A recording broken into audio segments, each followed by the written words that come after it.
You're listening to The Corbett Report. CorbettReport.com. Gabrielle writes, according to the documentary, the Federal Reserve documentary, someone testifying suggested we haven't had any gold since 1934. 9/11 truthers have information about trucks full of gold leaving the WTC on or near 9/11. It was associated with WTC 7, Bush and Giuliani, and why would our gold be stored there instead of a bank? Did they have the authority to move it using the military? I thought our money was controlled by Congress. Okay, thank you for that, Gabrielle. A few things in there to clarify. First of all, yes, there's a clip in the documentary of Scott Alvarez, I believe, a Federal Reserve employee of some sort, who was testifying in a congressional committee hearing that was being run by Ron Paul. He was testifying that no, the Federal Reserve does not have any gold on its books and hasn't since 1934, when they were obligated, like everyone else in the country, to turn over their gold to the U.S. government, and they received gold certificates in exchange, which is really just an accounting thing. It has nothing to do with gold itself. It was just there to represent the value of the gold that they turned over to the Treasury, and that's what they have on their books today, and it's still valued at the $42 and 1/3 or whatever per ounce that was the statutory price of gold at the time. It has nothing to do with the spot price of gold today of $1,300+. So that's an interesting little part of the Federal Reserve. The Federal Reserve does not have any gold holdings, not any actual physical gold, or not even anything that represents physical gold. It's a slightly different issue, though, to talk about what happened on 9/11 with the gold. And basically, for the full rundown on that, I'm going to direct people back to episode 67 of the podcast, the 9/11 Money Trail, where I did talk about this. And I highlighted a very good rundown synopsis of this issue from 911research.wtc7.net. Talking about precious metals in WTC 4 vault, only a fraction recovered, ? And this lays it out. Basically, in the basement of 4 World Trade Center, there was a large vault that stored hundreds of millions of dollars worth of gold. It's not exactly clear exactly how much gold. There are conflicting reports from different sources, but somewhere between $650 million and $1 billion worth of gold were being stored in the vaults under 4 World Trade Center. And Giuliani made a specific point about recovering that gold, and when that gold was recovered, or as much of it as they were going to recover, that's when the firefighters were pulled off of Ground Zero, and that's why the firefighters still to this day hate Giuliani, because he pulled them off of Ground Zero, the Ground Zero cleanup, despite the fact they hadn't recovered all their fellow firefighters' bodies. So that's where that whole animosity between the firefighters and Giuliani comes from. And basically, Giuliani was in it because he wanted to recover that gold, or at least as much of it as they could. And the interesting thing is, on November 1st, Giuliani announced more than $230 million worth of gold and silver bars that were stored in the bomb-proof vault at the bottom of World Trade Center 4 had been recovered. However, again, there are different reports about how much was actually stored there, as much as $1 billion or $950 million worth of gold by a Times Online estimate, talking about COMEX Metals Trading, COMEX clients, the Bank of Nova Scotia, all storing money in that vault. There's a separate issue involved here, which is actually the Federal Reserve Bank of New York, which is, of course, not too far from what was happening that morning on 9/11. Is also has a huge gold vault, which is actually, open to the public. You can take a tour of that gold vault, or at least as much of it as they're going to show you, where the Federal Reserve Bank of New York acts as a custodian for basically central banks and large institutional holders of gold. And they, I think something like 98% of their gold vault is full of holdings for other central banks. Of course, it's a question of how much of that is actual gold and how much of it is gold plated tungsten or whatever, and how much of it is actually owned by the central banks that they say is owned, and how much do they lease out to other people, and all of that craziness to do with Germany wanting to get an accounting of their physical gold from the Federal Reserve Bank of New York. But anyway, the point is that the Federal Reserve Bank of New York also has a very, very large gold vault. I believe it's 6,700 tons of gold, at least capacity in that vault. And the whole issue of whether or not there were hundreds of millions of dollars worth of gold that were taken from for World Trade Center that morning has to do with a report about some trucks that were recovered in a tunnel going to World Trade Center 5. And the initial report is a bit confusing. It seems to suggest that there were trucks that had gold that were recovered from the tunnel, but it's also written in a way that it could just be that those trucks were recovered from the tunnel that led to the vault where the gold was recovered from. Again, it's a really confusing report, so there's nothing conclusive here. We don't have conclusive evidence of gold theft that was taking place on the morning of 9/11, but there's at least enough there that a real thorough actual investigation of 9/11 would have, should have, could have looked into that issue. Of course, the 9/11 Commission didn't. Just as a side note, I don't know what to make of this, but it is interesting. If people have seen Die Hard with a Vengeance, aka Die Hard 3, that plot revolved around the idea of terrorists faking and staging this big, colorful, exciting terrorist incident in order to distract people and the police and everyone in New York from a gold vault heist that was taking place in the Federal Reserve Bank of New York gold vault. So, again, one of these types of predictive programming things. I mean, if 9/11 did involve gold being stolen from the vaults of World Trade Center 4 or what have you, then was that foreshadowed in something like Die Hard with a Vengeance? I don't know. But again, just an interesting little side note on all of that. Again, I'll put some links in the show notes for all of that, so you can look into it for yourself.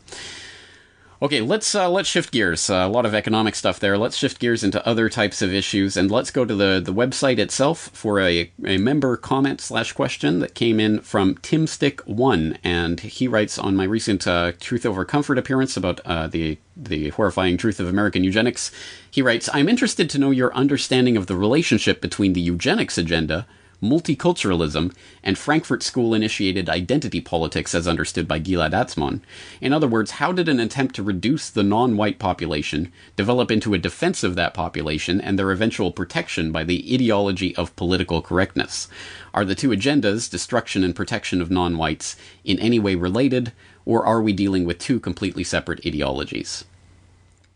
Oh, okay, this is a very important question, and I'm glad you asked it, Timstick1, because this goes to the heart of, I think, one of the most important issues that we really face. I mean, obviously, I think the eugenics agenda is a core part of what's going on in the world and has been for the century and a half that it's been formulated and out in the open. And I think even before that, I mean, there's, as I say, the ruling elite have always tried to have some sort of justification for their ruling, or at least one that they can give to people that will make them understand it. And in our scientific era, the scientific explanation is that they're just genetically superior to us, so they deserve to be rich and rule over us, is basically the eugenics agenda in a nutshell. But people look at something like the multiculturalism phenomenon being pushed by a lot of the large, globalists and globalist politicians, etc., and all of this, and the sort of attack on traditional Western culture and values and things of that sort, and they think, well, look, Europe is being overrun by Muslims, so clearly this is an attack on the white population or what have you. I understand people's perspectives on this, but I really think when we start to play into that identity politics game is where we lose that game, because this is a game that has been constructed by the cultural engineers as part of the overall depopulation agenda to get us fighting with each other, whether it's along the class lines, the race lines, the sex lines, the sexual orientation lines. All of these ways of pitting us against each other so that we are constantly battling against each other rather than battling the people at the very top of the system. And here's the ultimate overview of what's going on here, is that the people at the very top, the people at the heads of these eugenics organizations, who happen to be the same, multi-billionaires who are at the top of the foundations and all of the structures that really undergird the globalist system and all of these institutions that wield all this political power in our current world system, including, of course, the Rockefeller family that's been intimately involved with the eugenics agenda since its inception, and who, of course, we had Rockefeller III as part of the Population Council, which was really just the American Eugenics Society by another name, etc., etc. These people at the very top of the system, they are not... First of all, they're not obviously trying to promote some sort of Muslim takeover, or the Muslim world should be dominant over the white world, or things of that nature. That has obviously, why on earth would the Rockefellers and Rothschilds and others want to promote that, except as a way of breaking down traditional Western culture and values, etc. And nor do they want to promote white culture or the white people or the white race or anything of that sort. It has nothing to do with your skin color or whatever. It is really a clique of parasitic criminals at the top of this system who are going to do anything to defend their little clique. They're literally bloodline family in some cases. When you look at the Darwin, Wedgwood, Huxley clan, or the Rockefellers marrying in with the Aldriches, marrying in with all of the other, American nobility, etc. They are these tight, small groups of people who genuinely believe they are the natural rulers of the rest of humanity, and everyone else is scum. So I don't care what color your skin is, how many dollars you have in your bank account, what gender you are, or sexual orientation, or what have you. If your name isn't a Rockefeller or a Rothschild or a Vanderbilt or one of these, family names, you are not part of their clique, and you are the target. So we all have an interest in banding together against these people. It really isn't about these issues that set us at each other's throats. Those issues are set up specifically to get us fighting, and unfortunately, they work extremely well. So I think we have to be very careful about this, and the ways that we look at this phenomenon that's developing. Because again, the people at the top of the system, the globalists, of course they don't care. They don't want the brown people of the world to take over the white people or what have you, or vice versa, or anything of that sort. It's truly about this small ruling class within just this tiny little grouping who want the rest of the world either dead or subjugated to them economically. So unfortunately, they're doing very well in that agenda as we continue to squabble with one another, as if the average person walking around here in my daily life in Japan or in your daily life wherever you are is the enemy of some sort. Of course, that's not the case. The true enemy is at the top of the system, the eye of the pyramid, and fighting with the other people at the bottom of the pyramid is not only pointless, but it is counterproductive because it stops us from confronting the real parasitic criminal elite who are running this system, the powers that shouldn't be. So, on that note, let's go to a perhaps related question, this time a tweet from @thesecondgoing, who writes, "What do you mean by the Anglo-American establishment?" Now, this is a good question because this is a term that I use occasionally. I don't think I throw it around that often, but it is a term that I use, and it does have a specific meaning, so I think it behooves us to know that meaning. And of course, the term itself, I don't know if it originates from, but certainly I think it's probably best defined by Carol Quigley, who wrote in a book that was published in, I don't know, I believe the 1960s. I'll look that up, and anyway, I'll put the link to the book itself in the show notes so you can go and read the book, and from that we can get some indication of what Carol Quigley meant by the Anglo-American establishment. Let's just read the first few paragraphs of this book from the preface. He writes, quote, "The Rhodes Scholarships, established by the terms of Cecil Rhodes' seventh will, are known to everyone. What is not so widely known is that Rhodes, in 5 previous wills, left his fortune to form a secret society which was to devote itself to the preservation and expansion of the British Empire. And what does not seem to be known to anyone is that this secret society was created by Rhodes and his principal trustee, Lord Milner, and continues to exist to this day.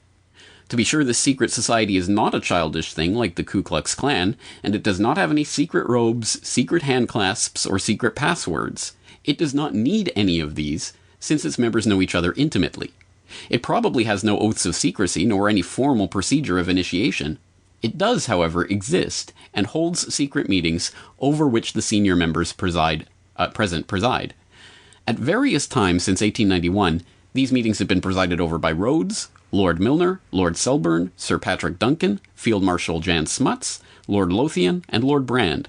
They have been held in all the British dominions, starting in South Africa about 1903, in various places in London, chiefly 175 Piccadilly, at various colleges at Oxford, chiefly All Souls, and at many English country houses such as Tring Park, Blickling Hall, Cliveden, and others. This society has been known at various times as Milner's Kindergarten, as the Round Table Group, as the Rhodes Crowd, as the Times Crowd, as the All Souls Group, and as the Cliveden Set. All of these terms are unsatisfactory, for one reason or another, and I have chosen to call it the Milner Group. Those persons who have used the other terms, or heard them used, have not generally been aware that all these various terms refer to the same group. It is not easy for an outsider to write the history of a secret group of this kind, but since no insider is going to do it, an outsider must attempt it. It should be done, for this group is, as I shall show, one of the most important historical facts of the 20th century. End quote. All right, we'll leave it there. Again, the entire book is there online for you to read, and I suggest you do so to get a better handle on this group and Carroll Quigley's approach to it. Of course, this is ultimately the same type of nexus that he was writing about in Tragedy and Hope, and his other writings, and that he talked about in interviews. Again, there's an early episode of the Corbett Report podcast talking about the Round Table Group that I will include in the show notes, so you can go and listen to that and get a better grasp of these people and who they are. But this, of course, was the big quotation that's often quoted from Quigley, and these powers had a far-reaching aim for international capital, the creation of a system of economic control in the hands of a very few, coordinated through the Bank for International Settlements in Basel, Switzerland, the central bank of central banks. Again, that's a paraphrase, but you can find that quote easily enough online. Now, this Anglo-American establishment concept has been taken and sort of added or used in various forms by various people, throwing around different interpretations of it and who's behind it, etc. But that's kind of the genesis of where this idea comes from. And I think it's a very important thing to take a look at for many reasons. And one of them is simply that it provides us an idea of how these secret societies, the really important ones, actually function, which isn't necessarily through robes and handclasps and things that we traditionally associate with secret societies, but it's a group that's small enough that these people all know each other, they all interact, they don't need to be told, don't spill the secrets, because they're all in on it. And that's the inner circle of the inner circle of the inner circle. And around themselves, they construct these larger outer circles of a Bilderberg group of 125 members, or a Council on Foreign Relations of 5,000 members, or larger and larger rings of larger and larger people who may not know anything at all about the real nucleus inside the core of that group that steers the agenda. And again, that's the concept of rings within rings, which G. Edward Griffin has presented on. I'll include a link to his presentation, and which I've attempted to basically delineate in a shorter eye-opener report, which I will also include in this. So that's my first approximation and an attempt at an answer at that very expansive question. So thank you for that at the second going. Once again, this media is making a difference in people's lives, not just the Corbett Report, of course, alternative media generally. It is having an effect. I know that there are a lot of people who get frustrated because they have people in their own lives who reject this information. Do not give in to the frustration. There are a lot of people out there who will reject you or ridicule you or throw this back in your face when you try to give it to them. But those are the exact same people who 5 years, 10 years down the road, who knows, they'll say, you know what, you were right about that economic crisis after all. What do you think about this? And you will be surprised how that plays out. You never know how the seeds you plant will flower. And maybe you'll never even see that flowering yourself. Maybe it'll happen some other time in some other way. But you are planting seeds out there by helping to spread this information, and it is making a difference in people's lives. So my hat's off to all of you out there for helping to make this possible. And on that note, we're going to end the Questions for Corbett episode here. Next week, a regular edition of the podcast, and I'm going to be talking about MH17, laying out everything that we know about this crisis. For people who don't know, there's a great thread that's going on CorbettReport.com right now of people who are contributing to the discussion about MH17, providing all sorts of links and resources and documents. I will let you look at that, and of course, if you want to participate, CorbettReport.com members, if you sign up for a membership, you can log in and leave your comments. I will use those as part of the basis for next week's podcast. So get your comments in over the course of the next week, and we will incorporate them into the next podcast. And until then, I'm James Corbett at CorbettReport.com. Thank you for tuning in.